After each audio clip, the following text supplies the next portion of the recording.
Aloha Islanders, thank you so much for joining me here again at Shibly Island, the safest place for bright minds to gather and spread knowledge about Sea of Thieves. My name is Shibly and I am so very excited to welcome you to another episode of Shibly's Sea of Secrets. In this guide, I aim to provide you with valuable key knowledge to maximize your potential as a boarder in Sea of Thieves, and strategies that will be useful to you regardless of your PvP skill level. If you do go on to enjoy the video or find it helpful, please do not hesitate to like, subscribe, or send this to someone you think might find this useful. Make sure to watch until the end of the video because I've taken extra time to pack this guide with useful and some never before seen information to optimize your boarding gameplay in Sea of Thieves. Before we begin discussing how to board, I want to briefly introduce the main two objectives a good boarder should complete. Your number one objective as a boarder is to stay alive and be a disruption. The entire time your presence is around, near, or on the enemy's boat, it interrupts whatever your opponent is trying to do.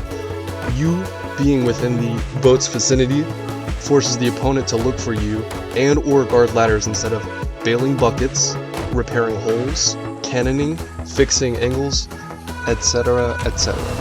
Your next and second objective as a boarder is to ensure the enemy is immobilized.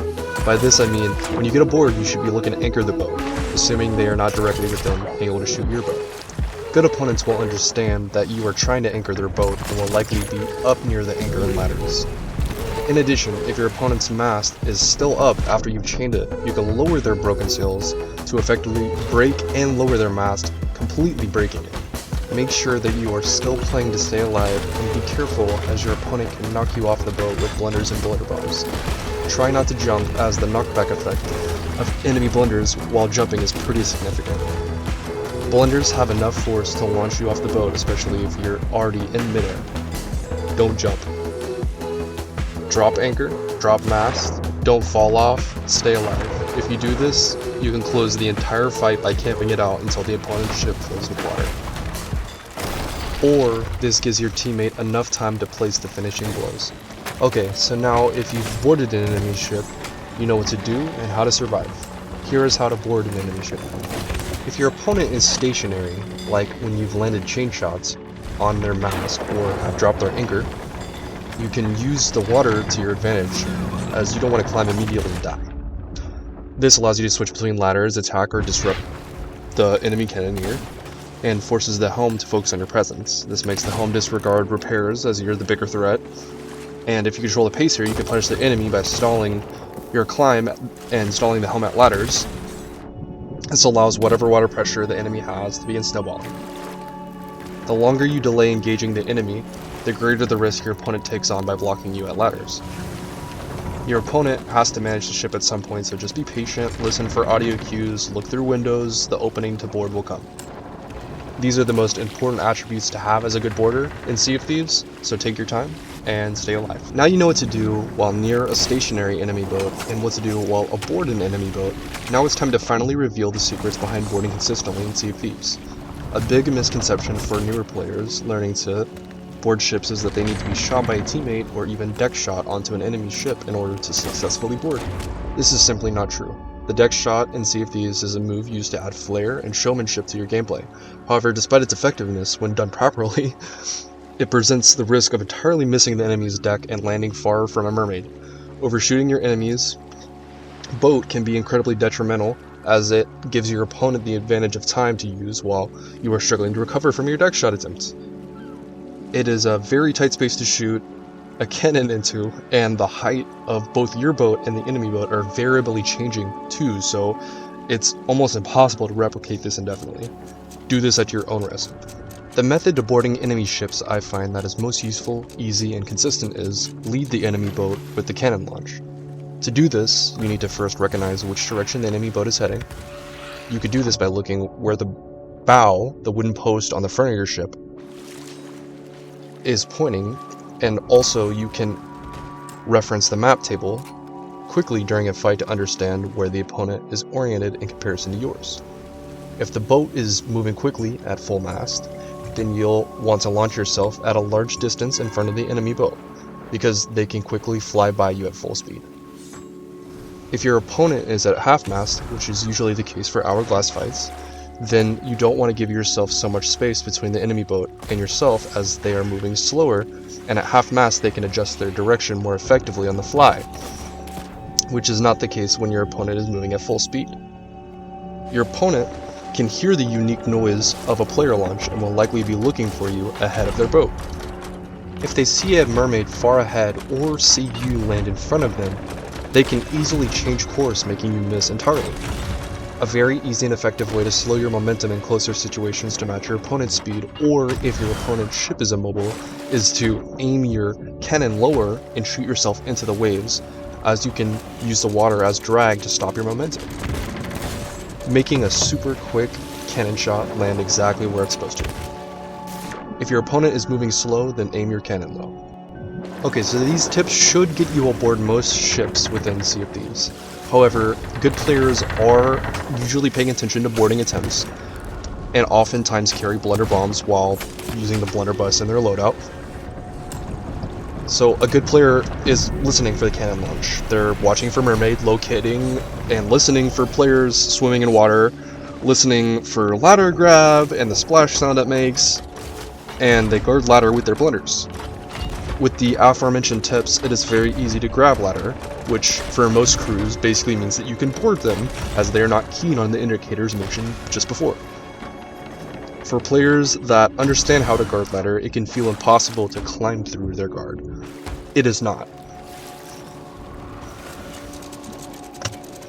If your opponent is good, they will likely be looking at you from the top of the ladder once you've grabbed. Be ready for them to shoot you off of ladder. By this I mean be ready to press the interact button, again to regain your grip on the enemy ladder. A lot of times your opponent will blunder you ahead of their boat, which gives you another opportunity to then grab the ladder with the interact button. By doing this, you force your opponent to use their blunder, giving you the opportunity to board. The opening you are waiting for is your opponent to use their weaponry.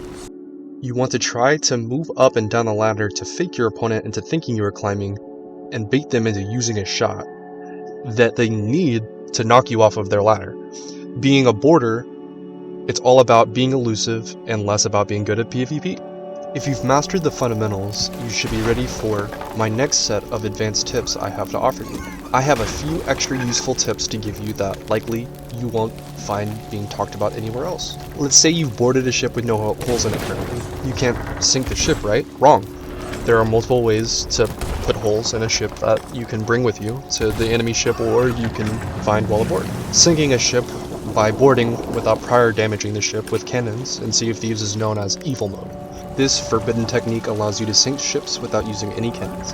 The first thing I would do if I was intending to put holes in a ship I've just boarded that isn't damaged already is to use firebombs. If you intend on making holes in an enemy ship with firebombs, then it is important to note you need to place the firebombs in specific locations on the ship. For this method, you need 3 firebombs. You want a firebomb on the front left, the front right, and one in the back behind the map table. This will open up the ship's back holes. If done properly, you should have around 3 lowers and 1 to 4-ish mid-deck holes that will begin to add water pressure. And once the water pressure reaches mid-deck, the mid-deck holes can then help with the water pressure. This strategy requires me to send my opponent to the ferry about 2 to 3 times. If for whatever reason firebombs are not the option, another would be to steer the enemy boat into a nearby island, rock, or seapost, as you can generate impact holes from the environment. If there are no objects to sail the enemy's boat into, the next best thing to sail the enemy's boat is out of bounds.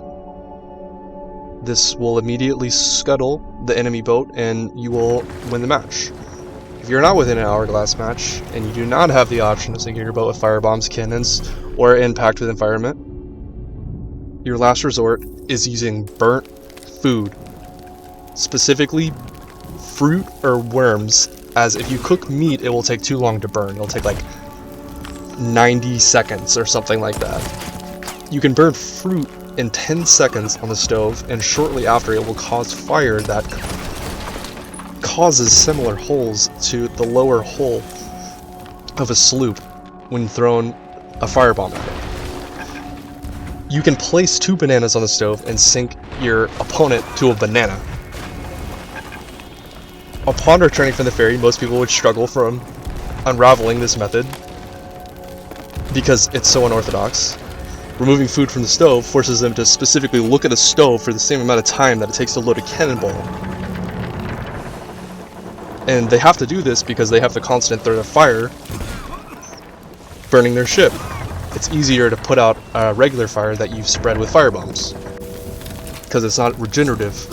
Another one of those things that you could do that cause chaos that require no PvP skill is to place traps in places that they will need to walk, like the stairs, ladders. You can also throw bone collars if you have any, or if you find any in their main crate, you can steal their main crate, use it to drain their wood supply or food supply, or just take it and dump it, put it out of reach.